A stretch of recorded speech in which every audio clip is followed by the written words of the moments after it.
Hey everyone, I am so excited. I have an amazing guest with me today. She fits perfectly with the longing for more uh, t- prototype that we talk about. She's someone who um, heard a call from God and answered that call. I'm going to let her tell you a little bit about herself, but today I have Becky Rasmussen, and she's the executive director to the Call to Freedom program. I have to be honest, I didn't know anything about it before we met.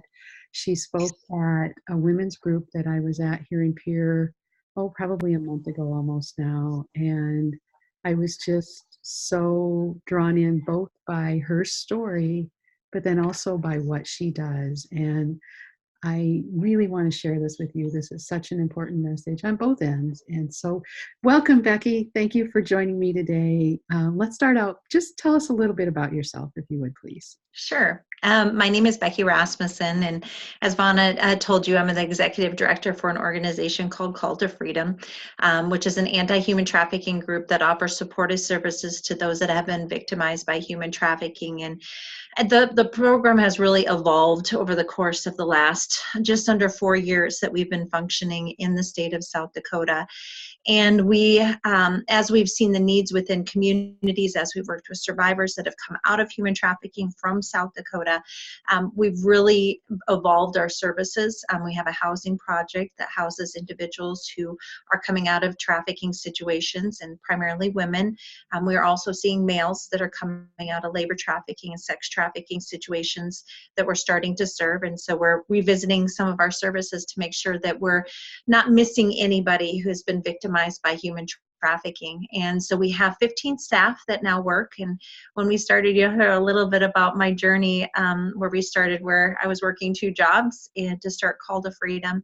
And we were a nonprofit as of January 2016, and God called me to this. And as I've journeyed through it, He has equipped us. He has given us this amazing favor to be able to do this work, so that we can do His work, so that we can be that person that when victims think that they don't have support, that they do, and that we empower them to hopefully someday have their own voice. Until then, we become their voice and their advocate for them, to get them out of those really dark situations.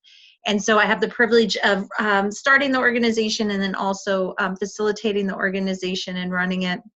I also have one daughter who is, so I was a single mom when I started this. She's an amazing young girl. She's off to college now, so I'm an empty nester. And I'm so grateful because, as we know, calls take a lot of time, and a lot of sacrifice. And there was lots of times where I feel like I sacrificed maybe a little bit as a mom, but I'm grateful that she's turned out to be this amazing young lady who is finding herself and paving her own way in her direction of who she wants to be and who God's calling her to be. So That's so beautiful. So, yeah, it's amazing when we get to see how our children grow up and they get their wings and they start following their calling. So that is so beautiful. So, um, tell us, and again, this isn't the whole focus of the interview, but it's so important. It's kind of like sex trafficking has gotten to be more and more in the news. We're becoming more aware that this is going on. And like I said in the intro, I've been kind of oblivious to this. And I think maybe there's a little part of me that just has a hard time wrapping my mind around the fact that this could really happen in the world today. We're supposed to be better than this. yeah. So tell us what it looks like, and what we should be looking for to, if we see flags or whatever, what can we do about that? Sure. A community that is in the dark will not think that this is happening. And so God needs to rise up voices that shed light into the darkness. And so that's part of my call, is to talk about what this looks like within South Dakota and in other communities.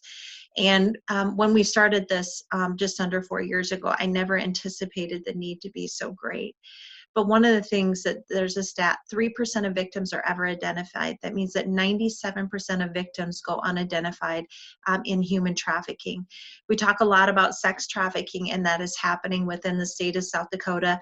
And it happens in many different ways. Events, when you have large events that are in our communities, and two of those that happen in the state of South Dakota is our Sturgis Rally and also hunting season. And anytime you have large groups of people that come to any large events, you're going to have that facilitation of criminal activity, from drugs to human trafficking. And a lot of the drugs and the human trafficking are intertwined. It's the same organized crime that is doing both of them. And so events are one of those ways that they come in, and we have major interstates. So when we have I-90 and 29 that are going through our communities, that means that trafficking is coming through our communities, which brings me to the second type of trafficking, which is transit trafficking, which means they will come through our communities. They will take them to a destination wherever people are buying, the demand is, human trafficking is going to be facilitated. And so traffickers are the ones who actually are the business facilitators of this. They bring the demand, whatever the demand wants, they find that product. And so transit trafficking is different organized crimes. It's family members, it's cartel, it is gangs, onesie, twosie gangs, organized gangs. Anytime there's this ability to make money, this is how this is facilitated. And so transit trafficking is where they meet somebody within one state, and we are a perfect state for it to happen. Just as you said, I can't believe that this would happen in our state. Why would they come to South Dakota? This is a great state, great people, because we're naive. And we think that everybody has good intentions, which makes Midwestern girls a really good, and boys, that prime candidate to be recruited into human trafficking. And so transit trafficking is where they go and find vulnerable populations. They will come into South Dakota. They will build relationships with their victim. A lot of people, when I speak, we talk about trafficking, or Taken, the movie Taken. And I say, raise your hand. How many of you have seen the movie Taken? And people raise their hand. And I said, that's not how it happens typically in the state of South Dakota. A lot of times it's really strategic and how a trafficker will target their victim. They will then groom their victim, and then they will recruit their victim, which means they build a relationship with them. And it's facilitated in a couple different ways. It could be a mom figure. It could be a best friend that's the same gender as them, who builds a relationship. They build trust with them. Once they've established that trust, the next step is then they'll introduce them to the trafficker, because they've already got them convinced that you can trust me, I care about you. And then the trafficker takes it to the next level, becomes a boyfriend, becomes a father figure, somebody that they begin to trust as well. And then we'll take them across other state lines and facilitate this trafficking. So we've had clients that have it started in South Dakota, and they've been taken over to cross lines to Chicago, and a knife has been held to their neck and a gun to their head, and forced to do things that nobody should ever have to do. And then the fear factor is set in. If you tell, nobody's going to believe you. If you tell, I'll hurt your family, I'll hurt your children. Those threats of force are very, very real. And so those tactics that traffickers use isn't just the kidnapping tactics. It's more of that grooming, recruiting, because it's a power and control. They can control their victims if they have power over them. And so the last is probably the hardest and most common within the state of South Dakota. South Dakota has 3 of the poorest counties in the United States located here in South Dakota with our reservations. When you have poverty levels like that, you have vulnerability. You have what people call survival sex for family members. And familiar trafficking is individuals that traffic their own family members. Mothers, fathers, aunts, uncles. We know it's happening in systems. We know it's happening on the reservations. It's probably the hardest to identify because they are groomed and they are groomed by their own family member. introduced to pornography, introduced to alcohol, sexually abused. That's all part of the grooming process for familiar trafficking. And so when these kids are 7, 8 years old and they begin to traffic them, sex traffic them, labor traffic them, basically what they do is they don't know if this is good or bad because this is what the person they trust introduced them to. And so they're groomed to not know any different. And so we get a lot of individuals who walk through our doors later in life that start identifying as we start talking that this was trafficking. Your family member groomed you to traffic you, but you thought you could trust them, and this was just normal behavior. And so familiar trafficking is one that we're really focusing on in some legislation coming up and some of our efforts moving forward, because a lot of victims, there's not a lot of intervention, and we need to intervene on these youth and get them out instead of getting them as adults. And that mental health and those addictions and those trauma are so deep rooted that it's hard for them to move forward with their life. And so intervention really needs to happen with this familiar trafficking.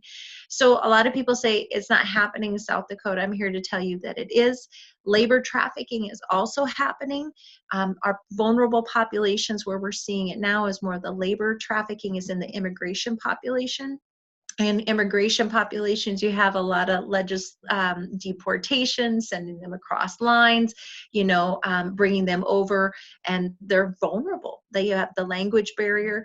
You have promises that are not kept when they bring them over on temporary visas, and then they begin to facilitate labor trafficking. And it's very hard to identify because a lot of the individuals they bring on the immigration side don't know the language, they don't know the culture, so they don't know what is happening to them is wrong, because the only person they have is their trafficker, who is their interpreter and the person who houses them and provides for them. And it gets very difficult for a labor trafficking victim to get out of those circumstances because they control every aspect of their life. And then once they get them over here on the immigration side, then they'll introduce them to addictions, they'll introduce them to getting fake IDs so they have a felony, so they get deported. We have all of these vulnerabilities within our systems that creates this facilitation of labor trafficking. And so South Dakota is not immune to labor trafficking either. We like to talk a lot about sex trafficking, but we also need to talk about both. Human trafficking is the use of force, fraud, or coercion to exploit somebody for either labor or sex, and both of those are human trafficking. Wow. Yeah. So thank you for that. That was a lot to soak in, but I think it's important that you're right. Those of us here in the Midwest, here in South Dakota, we do want to believe in the good of the people around us. And so, I don't doubt anything you say. And it's one of those things that until we are aware of a problem, we don't know what we don't know. Yeah. Out of sight, out of mind, right? It's hidden in plain. We call this crime hidden in plain sight.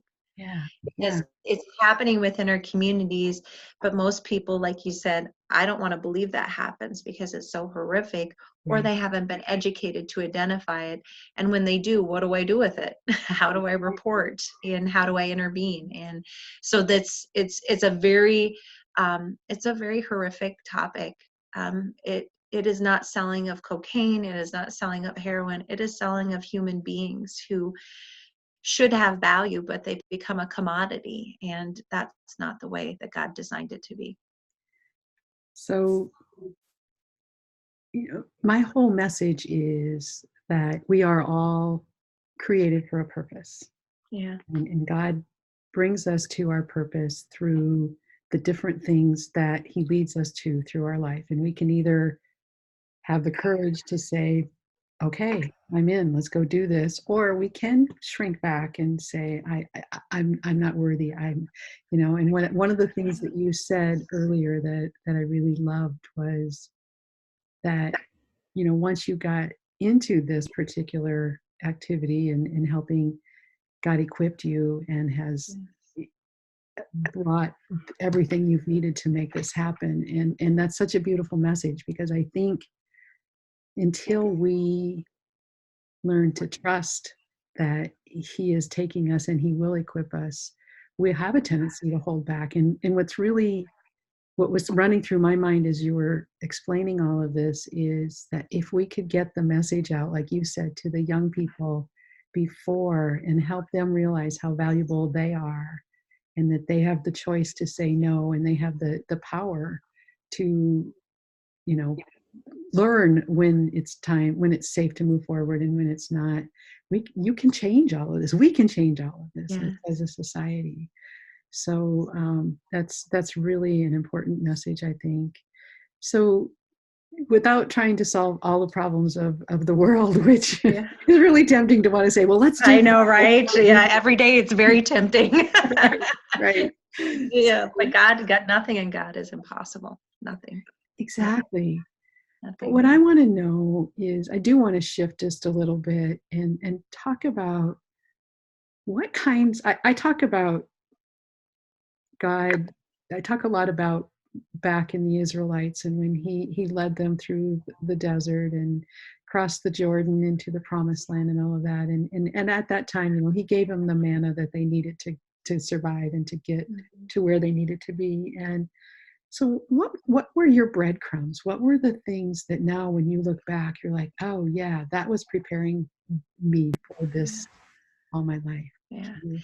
You know, I think in retrospect, I'm fairly a new Christian to a lot of people. I've been walking and really walking with the Lord for about 13 years. And as soon as I went through some things in my life and found my relationship, or he found me, however you want to say that, he started to direct my steps. It was just amazing how quickly it happened, because I didn't step into the call early in life. I always felt in my heart, I'm called for something different. I didn't know what that looked like.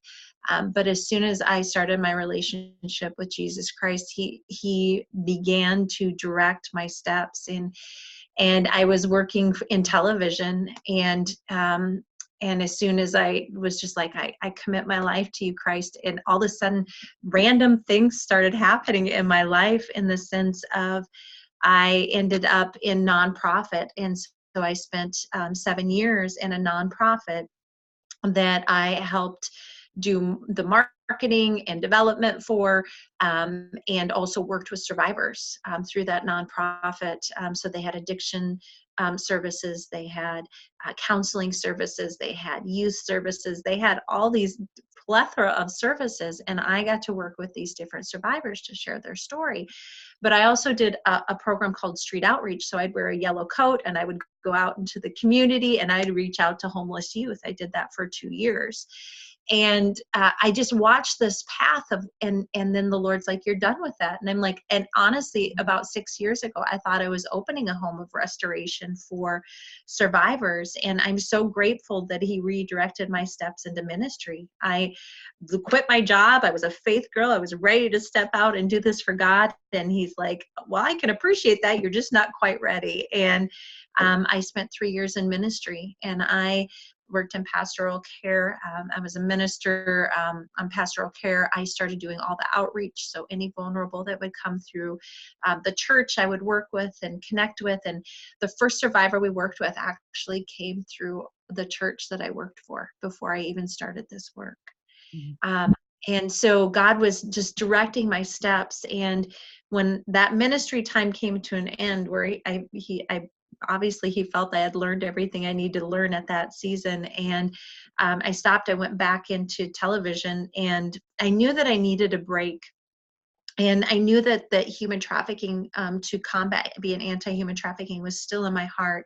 I just didn't know what it looked like. And I think sometimes we get so excited about the vision of God that, we step out in faith before God has called us to do that. And I am completely guilty of that. But in the sense of then I was always so open to him redirecting me when I realized that maybe I was a little before my time. And when I was in prayer in August of 2015, God put in my heart again to get involved with anti-human trafficking. And so first thing I did, I learned from my mistakes from before. I went to my pastor and I said, what should be my next steps? And my pastor told me, find the foundation that's already laid.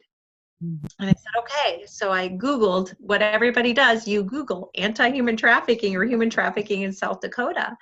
And a luncheon for a human trafficking group popped up, and I ended up attending that luncheon. And that organization was Call to Freedom, which was at this time a ministry under a program under a different ministry. And so it was under Tapestry International. And so I started working with them. I was on their board.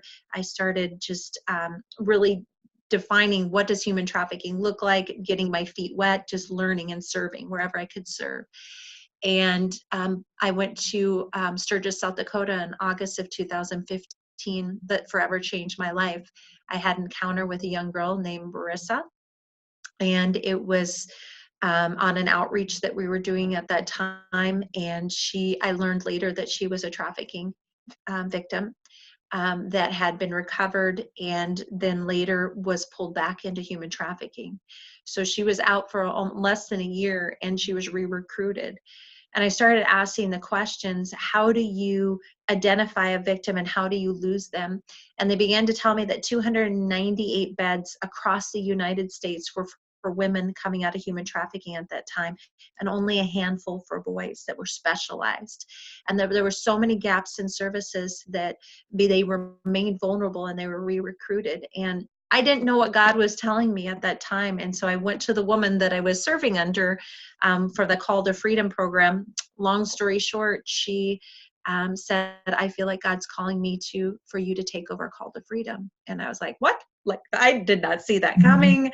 And I went back and I prayed, and God downloaded this entire vision. Not the entire vision, part of the vision that we're in today, because I know He's always evolving that. And so I stepped out in faith. I knew that I was supposed to take this, but I knew I needed a paycheck. And so I applied for our 501c3 because it was not a formal nonprofit at the time. In November of 2015, we got accepted January of 2016, and I worked 2 jobs for a year and 4 months. God graced me in that process. I have so many divine stories. I got to narrow it down. But the entire process, He graced me in my current job. I was still successful in my current job, with the fact that gave me so much freedom to do Call to Freedom. And I'm so grateful for that journey, because coming out of that journey and having to work 2 jobs and to really just value what we have today. I think sometimes if we jump right into a call and we don't have all of this history behind it and hardship behind it, you lose the value of what you have. And so today we started with 10 hours a week, 2 volunteer staff, and transitioned full time in 2017. And now we have 15 staff that we employ. We just integrated into domestic violence shelters, 4 domestic violence shelters that we are going to have positions in, so we can better equip communities to respond to human trafficking. And I have so many stories of the grace of God. That the timing of your call is so perfect. It has to be perfect, because there's a lot of times that we step into our calling and we're forcing it. It was completely different when I stepped in and God was opening the door for me to walk in it.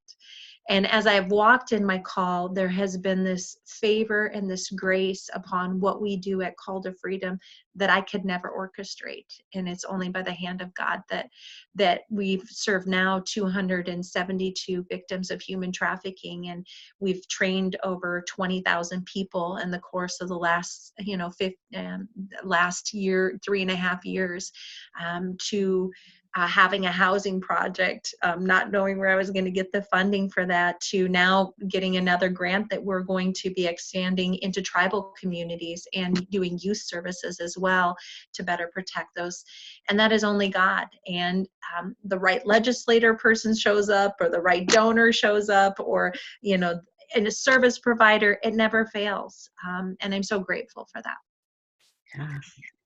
That's there were a couple of things that you said that really, I think, are important to come back and focus on. And one is way back at the beginning of your story when you were talking about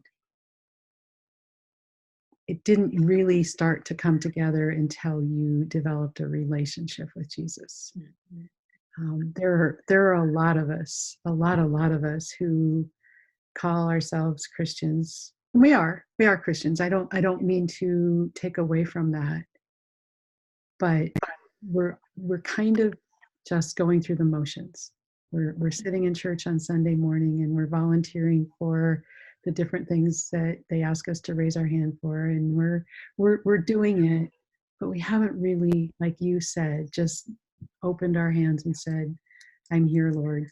Show me where you want me to serve. Let's get to know each other. Let's develop a real relationship, and that is huge. It is. I think the biggest thing I would tell to Christians that feel like they're called, and everybody's called to something, right? It just Right. looks different, right? Is that just to get in and serve. I think sometimes we just want to step into these positions right away. And I have learned if I would have stepped into this position 6 years ago, I would never have been equipped, nor would I have been successful. And I'm so grateful that I didn't, but that I needed to be developed as a Christian. And so, how do you do that? You get that through serving. You serve, and you learn to submit to other authority, to learn from them. The Bible says, "Faithful over least, I'll make you ruler over much." Right? And so, wherever God is calling you right now, to learn to be faithful to that period and that season and to where God has called you at that time. Because if you are faithful to it, not perfect, but faithful to it, God will then trust you with more. And that has really been our journey. Is I think the last 3.5 years have been great, but they also have been very difficult in the sense of God has really developed me as a leader. That if you're called to lead, what character do you have? What do you possess that is Christ-like? And how do you represent him well? So now I have an opportunity to represent Christ. And one of the things I always talk to, especially to my staff, is the women that come through the door have had horrific things happen to them. So they're very angry with God, or they have spiritual abuse has been used against them. So I said, we're not to talk it, we're to walk it. Right. We are to be an example of Jesus Christ to them. And when they're ready to say, what's different about you? Why is there unconditional love? Why is there mercy? Then it gives us an opportunity to talk about him. But we're invited to do that. And I think that is one of the things I would say is, as leaders and people that God's calling to positions of any type of leadership, what is our example? Because we can sit in our pews and we can hear it, but what are we doing with what we're hearing? And how do we put it into action? And I think that really is what God looks for when he's promoting people. And I am a work in progress. There's a lot of things that God has put at the cross and die to yourself. And we've been through many processes, and we will continue to be through processes because we're imperfect people, right? And so I challenge people in that. I challenge my staff. I am always making this about other people. This isn't about Becky. This isn't about Call to Freedom. This is about community. This is about igniting a community to play a part to combat human trafficking. And we all play a part. And so how do we lift up others versus lifting up ourselves as leaders? And that's a process, and it's an important process for us to leaders to go through and to hopefully land well in. Yeah. Yes. I love that perspective. And the other thing that I think is really important for people is that wherever we are there for a reason. I mean, Yeah. whether it's to help someone else through a situation, or to, like you talked about in your journey, we're in certain places just to learn and grow, to prepare you for the next step. And then the other point that you made that I think is so huge, and it's so hard to practice, and that is that when he lays certain heart desires on our heart, Yeah. it may be for the future and not for today. And That's not exactly. to rush into that. And that's a lesson that I'm learning. I'm in the middle of learning that one right now because there's We always will always be learning that, right? right, right. Yeah, yeah, for Well, sure. and you're bringing up a really good point that I think probably holds people back sometimes from stepping into some of these things beyond just being maybe fearful or doubtful as to whether they have the capability and all of that, but is this idea that I can't do anything until I'm ready. I have all of the tools I Yeah. need. And he doesn't call us to sit back and wait until we're ready. He calls us to take action. And then, like you said, he equips us for whatever we need to keep, and we don't get to see the whole picture. We just get the next step and then the next step. Yeah. I think what I love about the Bible is God put a lot of people in there that were called, but they weren't equipped, right? And so I always say, I was saying this one of our mentor survivors, I go, God doesn't call the equipped. He graces the call upon your life to equip you. He equips you. He equips you to do these things. And I think more than anything is your character is I feel in my journey, and I can't speak to others, that my character is more of what God is concerned about in what I do. But fear has never been a factor for me. I Didn't give I me a don't doubt spirit of that. fear. Yeah, no, not at all. God didn't give me a spirit of fear, but a power, love, and sound mind, right? And but I'm a doer. I'm a very passionate person. And so how do you take all of those beautiful gifts and put them where you just trust in God, right? So how do you effectively trust the Lord in this process? And so a scripture I always lean on is Proverbs 3:5-6 is trust in the Lord with all your heart and lean not unto your own understanding. In all your ways submit to him and he will make your path straight. And I always think, Lord, what am I doing? Does it honor your word? Does it line up with your word? And it's one of my first testers in trusting God. I actually did a word study, and the word hope includes the word trust. You can't hope until you trust something. And when you look up those definitions, I was like, that is really interesting, because if I can't trust, I will never have hope in the word of God. And so how do I build trust? And I would discipline my life in the sense of, okay, God's calling me to forgive this person. Everything in me doesn't want to, right? But I have to trust God that he's told me to forgive them and that he's going to grace me on the other side. And so a lot of times in our process, it doesn't make any sense in what we're doing or what God's calling us to do. But if we know where we have accountability in our life, that we have asked for confirmations of what God's telling us, right? That could be scripture, that could be trusted people in our life. I put people around me. I have about 3 to 5 people that I trust and that they hold me accountable. And they tell me, Becky, you're off, or that's right on track. And I go to them each individually when I feel like God's calling me something bigger, because sometimes we don't get it all. We don't hear on our own. And so if I'm not hearing it through the word of God, which I usually do, and if I am hearing it through the word of God, then I bring it to accountability people and say, this is what I'm hearing. Does this sound right to you? And then we pray about it, right? And then when God says go, I just go and I don't look back. And if I do it with, I really think if as Christians, if we do it with that heart, God's going to grace you all day long. We all make mistakes. We all step out in faith and maybe miss it.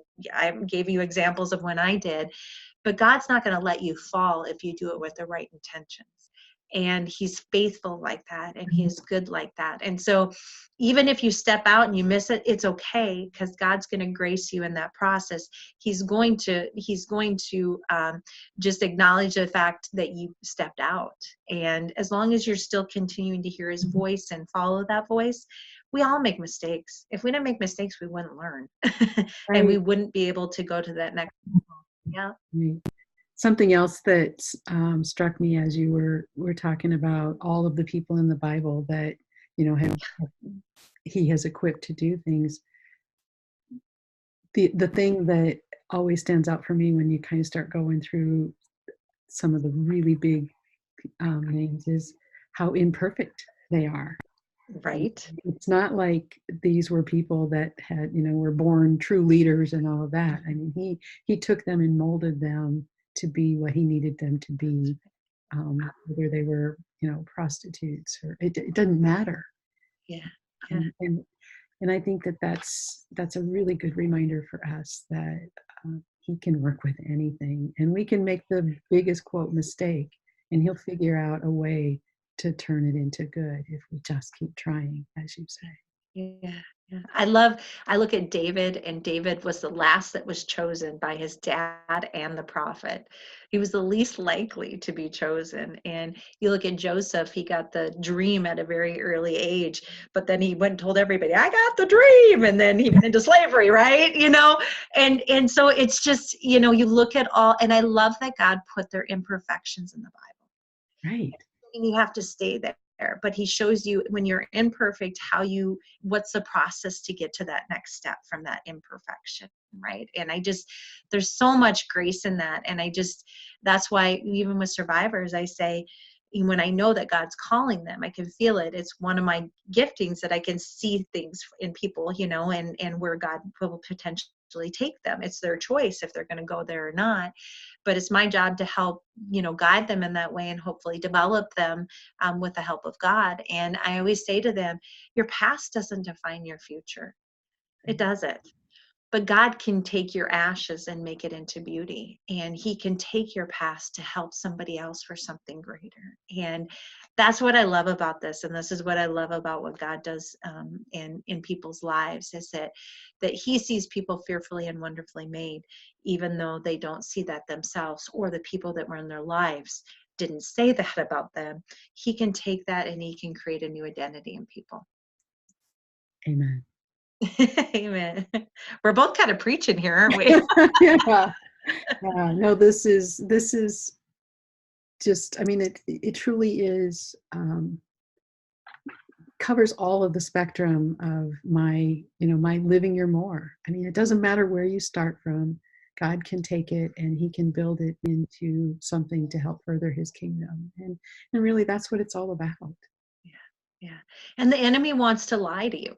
He wants to tell you that you will never be anything more. And he will pull out every tactic to make sure you never fulfill your destiny. And one of the things that we always talk about is if what you keep inside of you, if you don't bring it out into the light in safe places, you don't just bring it out, but in safe places you bring it to light, you can never get healed of it. And so in that, the enemy likes to keep you in isolation and keep people in their thought life and keep them in, some depression, oppression, whatever that is. And when you begin to expose those and identify those things in your life, that's when God can bring healing in safe areas. And I think there's just so much value in that we all are created for more. We're all created for some purpose and destiny. And here's how I live my life. As soon as I found Jesus Christ, I said, you know what? I've messed up for this many years. I don't plan on making a pattern of that. So let's break that pattern. And when we did, I was just like, I always think of it this way. I'm going to stand in front of Christ one day, and I'm going to stand in the judgment seat. And I think I'm going to have two reels. This is what your life was supposed to be that I called you to, and this is the life that you lived. And my goal and my hope is that my two reels mesh, that I fulfill everything that God has called me to do. Not that it's any more, not any less, just perfectly what he called me to do. And that's my goal in life. And as long as I remain teachable and humble and open to that, I think I'm really excited to see what God's going to do through Call to Freedom and what he has in our life. Well, I just love that throughout your journey, you were open to the fact that I'm on this path, I'm doing this thing, and then all of a sudden it's like, oh wait, you want me to go over here now?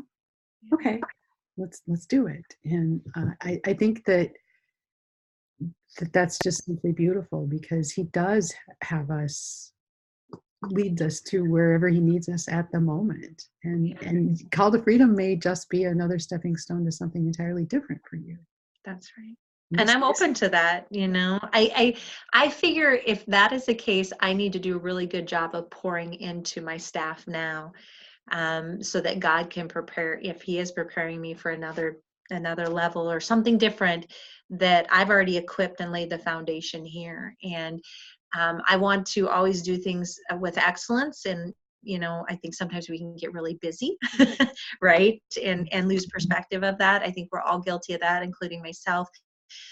But my job is that, I take my leadership and I say my 20% I pour into them so they can pour into the 80%. And so how do I duplicate what God is doing in my life, that this is the vision into those that are underneath me? And I think that's so important, because I think as leaders, we miss that.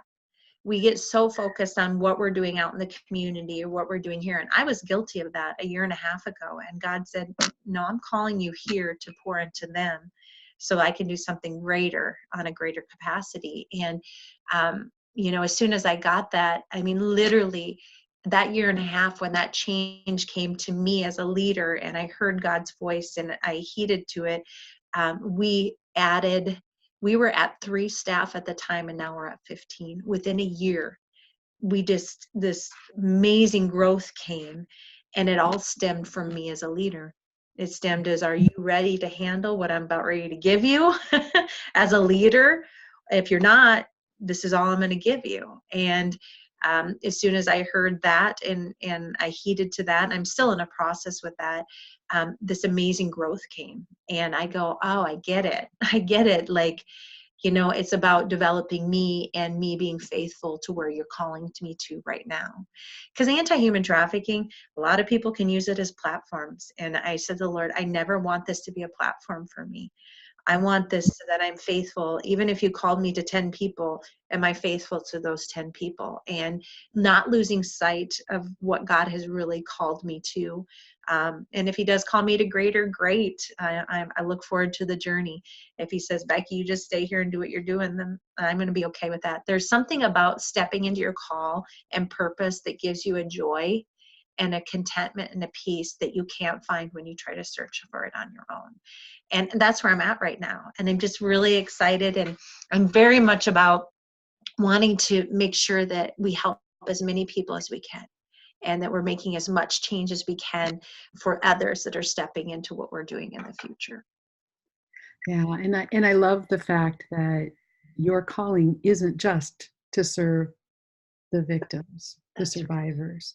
Your calling is also to equip the people that He's brought into your team so that they will be able to fulfill whatever their calling is. And that's what's so cool, is it doesn't matter where we are. We have a purpose, and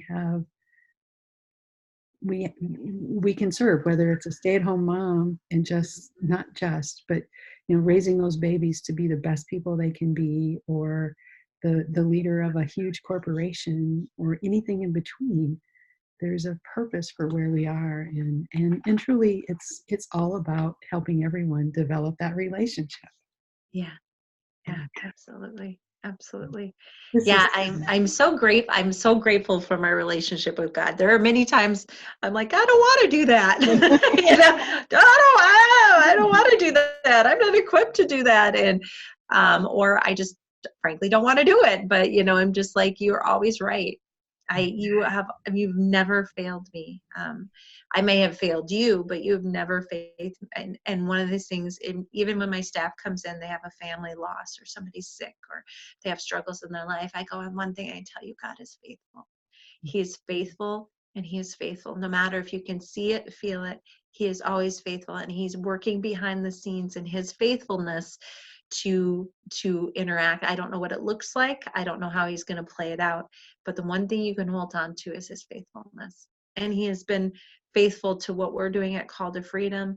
And we're not stopping, as long as we're faithful to the call. My goal is that not just 3% of victims are ever identified, but 15, 20, 30, 40, 50, to a point where we get to 100%, that we create infrastructures that protect the most vulnerable within our communities, be it our youth, our tribal communities, to adults, addictions, vulnerable families. We have the ability to make change. And we can't be limited by systems, because God has never been limited by systems, ever. And so we are not going to be limited by systems. And I think people want to be a part of something like that. They want to be a part of a positive change that changes lives for the glory of God. And so we all have that ability wherever we're at. If it's a school teacher, I can't tell you how many school teachers that victims have come in and they've talked about a teacher who's made an impact in their life over the course of the year, to a law enforcement person who handed them a card that they just knew somebody actually cared about them, to somebody who's in a gas station who said the right word at the right time because they listened to the voice of God. They remember those things. And sometimes we don't see the fruit of them, but it makes an impact that someday when we stand before God, that, I'm sure he'll tell us. And until then, we just have to be faithful where we're at and what we're doing. I love this. Thank you so much. Sorry if I'm preaching, y'all. No, it's so beautiful. And we could go on forever. So we've talked about your verse. You've already brought that forward. And clearly you've given us the story of how, you were longing for more and you stepped into that. What if there's someone listening today who is feeling the draw to help in some way, to get involved? How can they do that? What would that look like for them if they wanted to help with the Call to Freedom or something like that? Sure. Yeah, we've tried to make that very easy. Honestly, that's one of the first things the Lord said to me when I started this call. He said, "Unite a community." And I'm like, "Lord, I don't even know how to do that." And I'm watching that happen. I am watching God use people's gifts and talents to make a difference in this initiative, this social injustice. And so we've created ways within the organization for people to use their skills to make a difference. So you can go online to calltofreedom.org and go under how to get involved, or the volunteer area, and fill out a form. And a lovely woman named Ruth will give you a call or make a connection with you via email to see what your passion is. So we have people who serve on our security team. We have people who go grocery shopping. We have people that, after they've served with us a period of time, become mentors potentially to the women, to people who come in and do administration for us. We have individuals who chair our events. We've created all of these positions for different people because they didn't know how they could get involved and make a difference. And so if you are hairdressers, we work with hairdressers within the community, nail artists who want to just make the women feel beautiful. So when the women come in, we connect them and we have a process in place. You name it, we can plug people in. We have volunteer attorneys. We need attorneys right now. If you have a skill for attorneys, the women need to be represented. Whatever your skill is, we can definitely put it to use. So just visit our website and then we'll get back to you on what that looks like as well. That's so awful. That is so awesome. I'm going to cut that part out.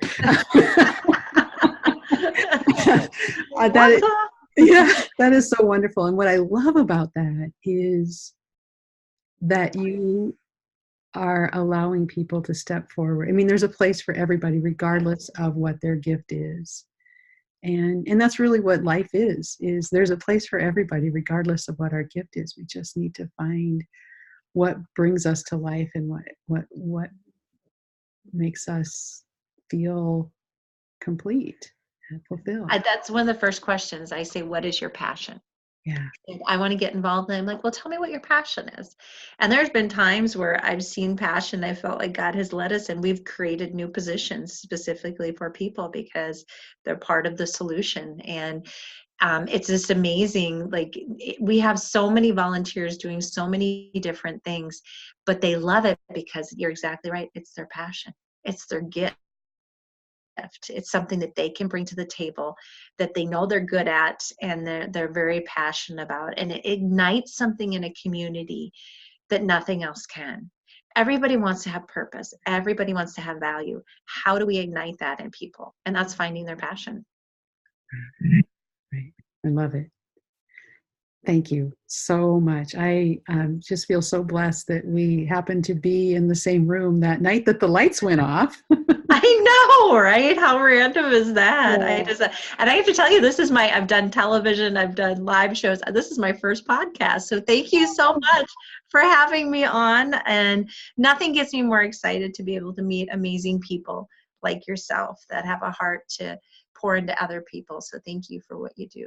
And thank you. You are definitely making a difference in the world, and I'm honored to be able to relay your story and help others see that it can be done if we just trust and have hope and move forward. So I look forward to staying in touch. Yes, please do. Please do. We'll be in the Pier area more with our Good. expansion of services. So look forward to that. And since we've met, I did go in and do my 40-hour training to get my level 1 access into the women's prison. So Awesome. yeah. Oh, so what? Okay, can we talk about Yeah, that? let me turn this off. So anyway, yes, let's say a quick goodbye. So I just want to thank you so much, Becky, for joining me today. This has been so beautiful and so helpful. I think we all need to hear this, regardless of whether it becomes a passion or a mission for us. We need to understand that this is a reality in the world that we live in today. And